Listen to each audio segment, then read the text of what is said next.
Nagbabalik po ang DepEd Hour kung saan kasama pa rin po natin sa ating panel discussion ang ating mga NSPC qualifiers na mula po sa ating sangay ng kabanatuan. Sila po ang ating mga delegado sa NSPC, delegado po ng ating region para sa nalalapit na National Schools Press Conference. Sa Taguig, Ma'am Jane yun, sa April. Ayan. Magkita-kita po tayo dun, dahil malapit lang eh. Ayan, magkikita-kita kayo, ano? Oo, kaya. Sa bagay. Hindi ko na bubulat-latin yung isa sa di mo pagsama. No? Sige.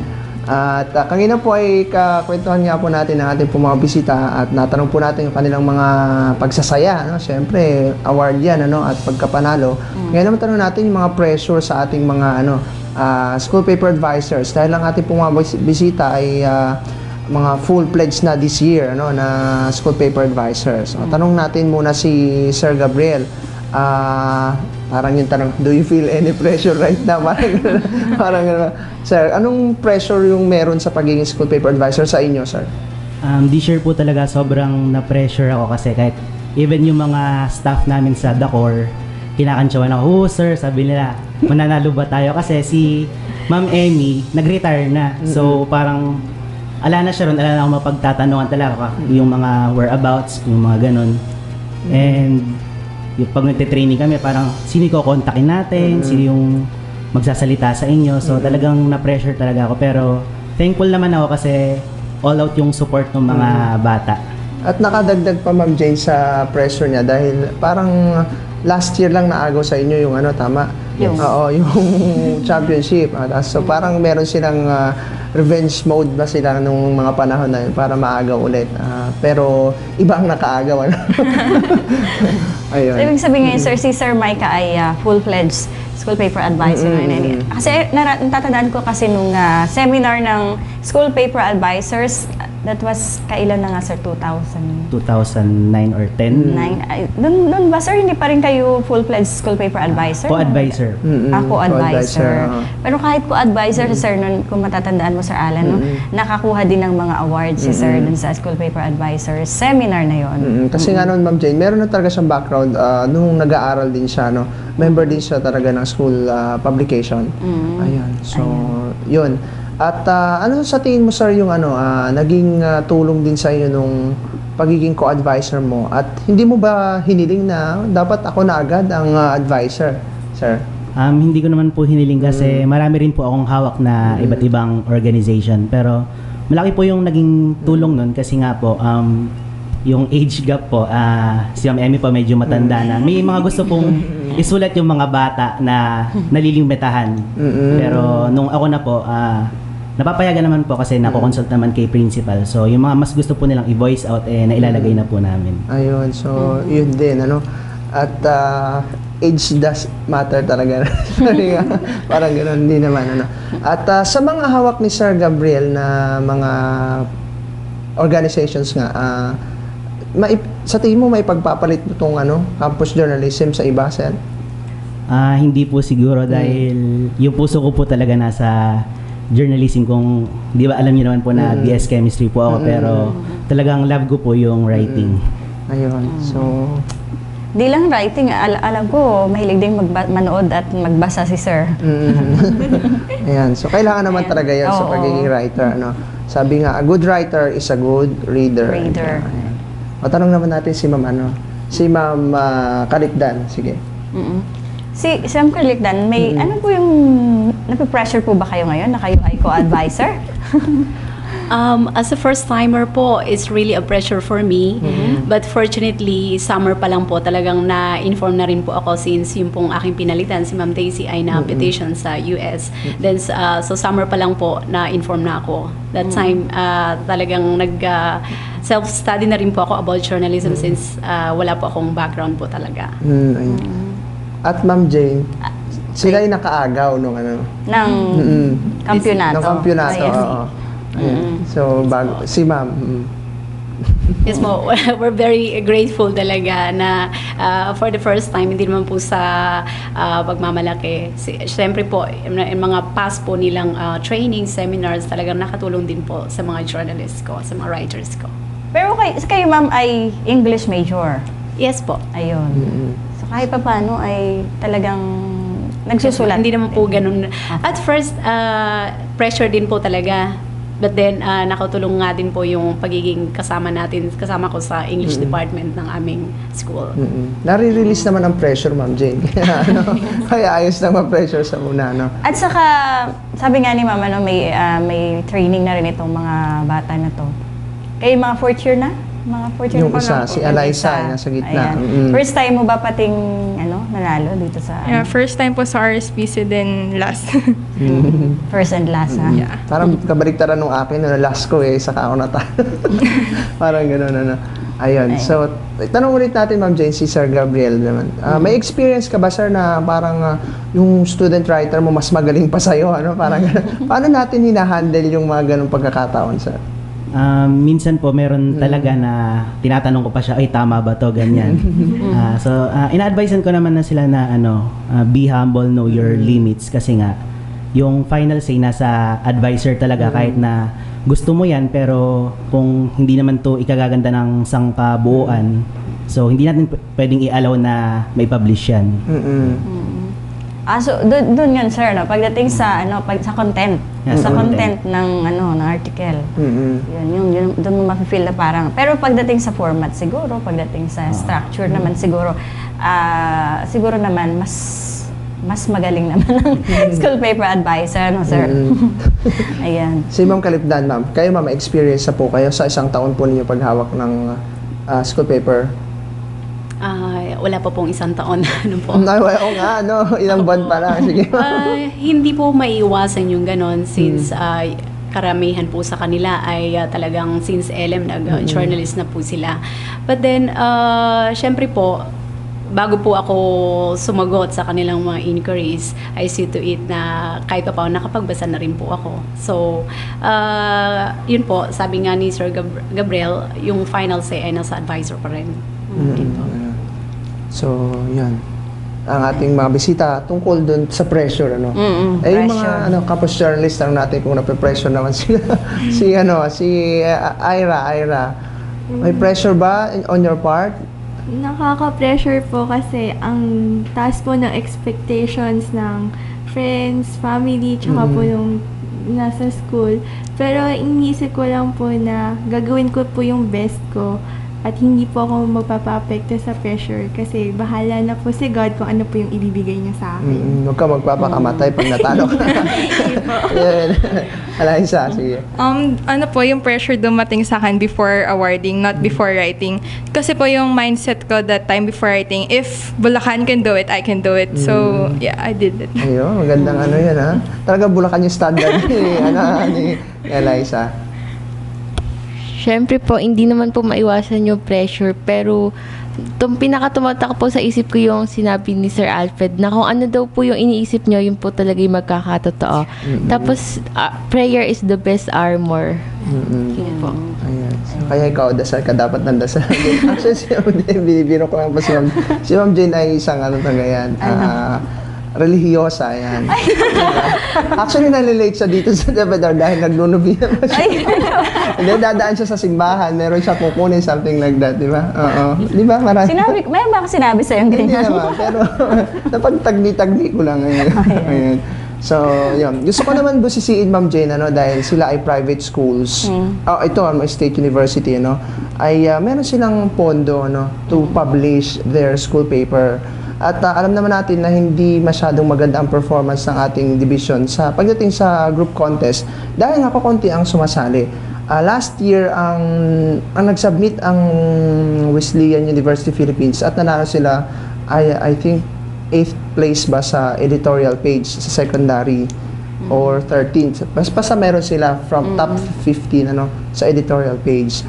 At ang NUST, ang alam ko, hindi yata kayo nakahabol. Tama ba, sir? Hindi po kami nakahabol. So, bilang may pondo naman, dahil sa amin yung mga public school, laging kakulangan talaga yung pondo. Dahil sa inyo meron naman, tiyak ko pondo. Tama ba, sir? Meron? Meron po. Ayan. So, paano, sir, tayo makakakommit sa division natin na pataasin naman yung performance natin sa group contest, sir? Yun nga po, dapat ahead of time po, ma-plan na po natin para ma-beat natin lagi yung deadline. So, ibig sabihin sa private school, hindi nila problema ang budget. Hindi masyado. Ano na lang, time management, parang ganon kung pagpaplano ng paano yung magagawa yung paper. So, maasahan ba natin yung NUST? Kasi na magsabit January first week, I think, ang submission dito sa division, sir. Maasahan naman po dahil tapos na yung layout namin, ready to print na. Ayun. So hinintay na lang po namin bumaba yung budget. Would you like to consider showing it to Sir Glenn muna before printing? Hindi naman.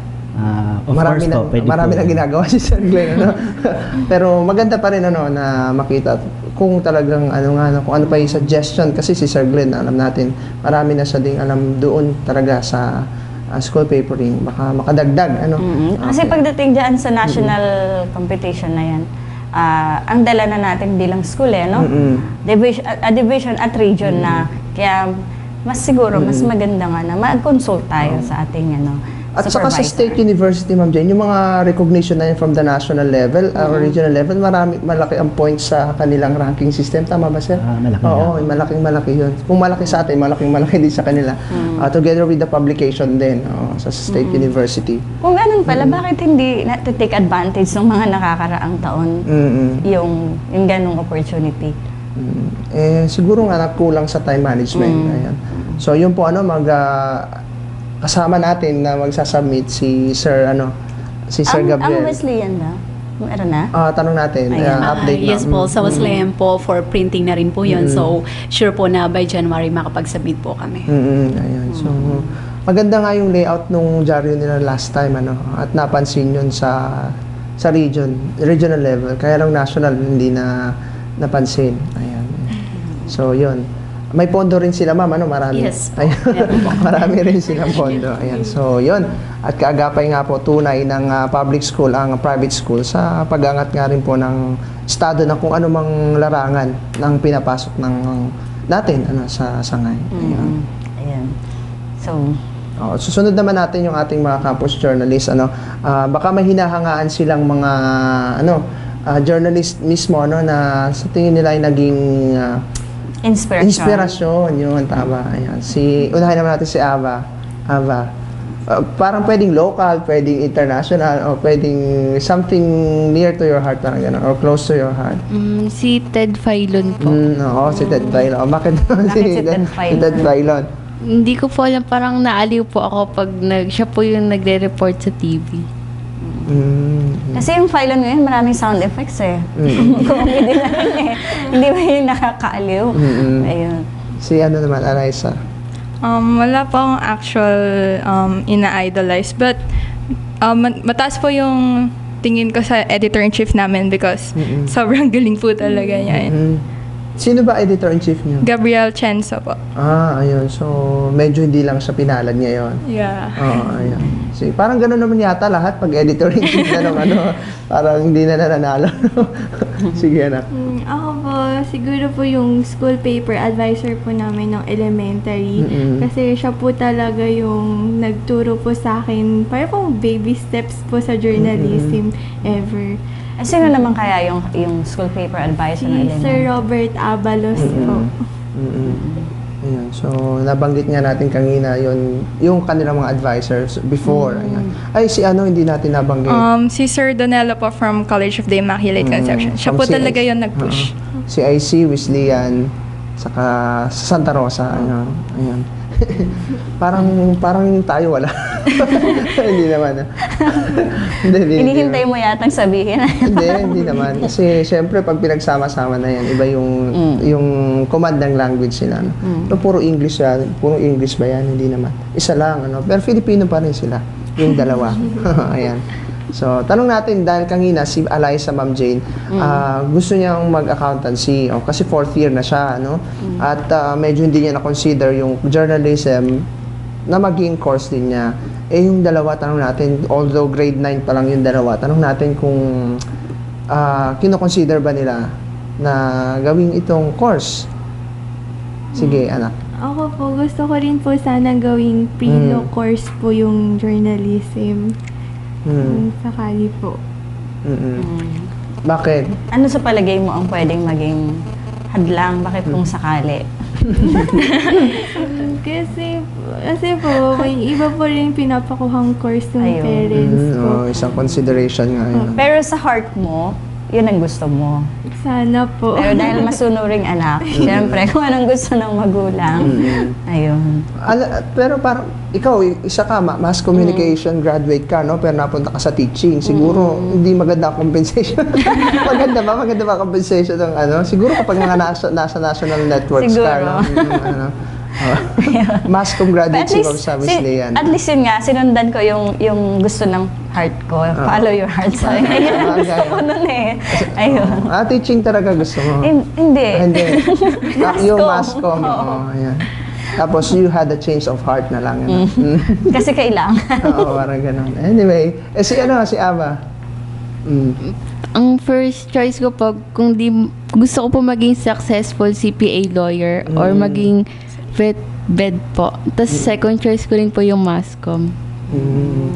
At kailangan din naman sa pagiging lawyer ang ano, no? Ang articulate. Articulate, ano, sa pagsulat. At syempre sa pagsasalita, Sa pag salita. nagde-defend, ano? Yep. Oo, yun. So, yun. Talagang campus journalism is a training to every course yata, no? Kahit pag campus journalist ka, mag-teacher ka, magagamit mo yun. Kasi eventually, magiging school paper advisor ka din. Parang gano'n, no? Chain lang, ano? Malayo pa, Ma'am Jane, yung ano, Yung NSPC. Ah, sige. Marami pang paghahanda Oo. ang kanilang ano.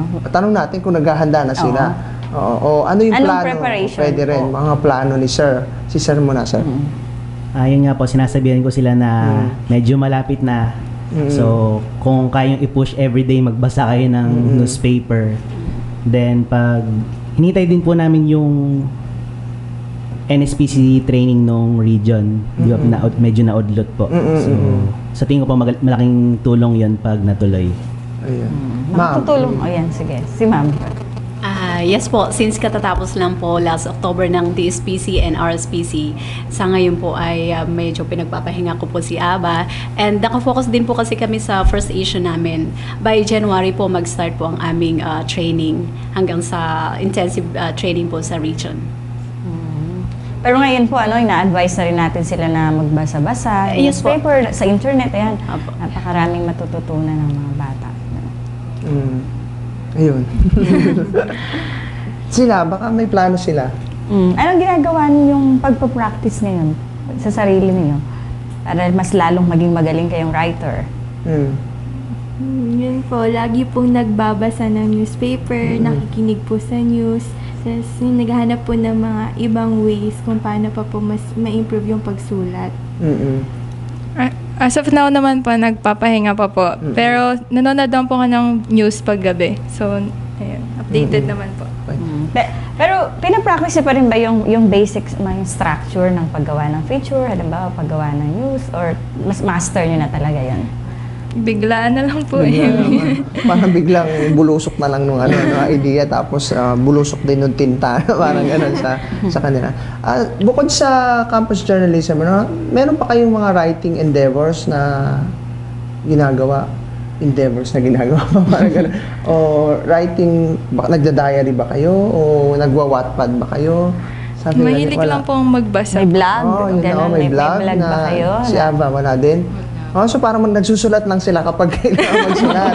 May contest. Oo. Hindi naman.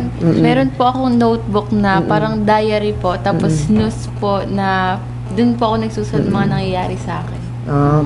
Parang journal din, parang gano'n. Hindi nyo ba kino-consider na to have one today? Parang Not really. hindi naman. Kasi masyadong siguro. Kakain ng oras nila, Ma'am Jane. Sigurado kasi hindi lang sila mga campus journalist, baka ito rin ay mga president ng iba't ibang clubs. Dahil alam naman sa school, di ba? Dami-daming mga extracurricular activities na kailangan naman nilang salihan dahil baka mga candidate for running for honor, ganun. Tama ba? Si candidate din? Kasama po sa top 10. Kasama sa top 10 si Eliza. Top 10 din. Top 10 din. Si, Top 1 po ng class. ayun. Kaya, Parang siguro hindi nila dapat may makaharap. research nun, Ma'am Jane, kung kung may direct correlation yung yung pagiging Pagiging campus journalist, sa sa pagiging kung predictor ba yon of of good performance in class, parang gano'n. Ayun. Anyway, so Gawin mo na. marami na po tayo na napagkwentuhan ng ating mga bisita. Tanong na natin, Ma'am Jane, yung ating mga isang tanong, ano? Isang tanong, one word. One question, one word answer. Ayun. One question, one word answer. Ayan. So, may isa lang po kaming tanong, pero maraming salita. Ano? Sagot nyo lang din po ay isang salita. Ano po masasabi nyo sa mga salitang ito? No? Ganun po ang ating flow. Kay Sir Gabriel muna. Sige, parang ito dati na to. No? Ito na lang. Okay. Campus journalism. Mahusay. Nasa puso. Helpful. Way po ng pagbabalita. Parang one word ba? Didugtug-dugtug. Ma'am. Passion. Ayun. Ayun. Ma'am. This one? Oo, sige. School paper. Si ma'am naman.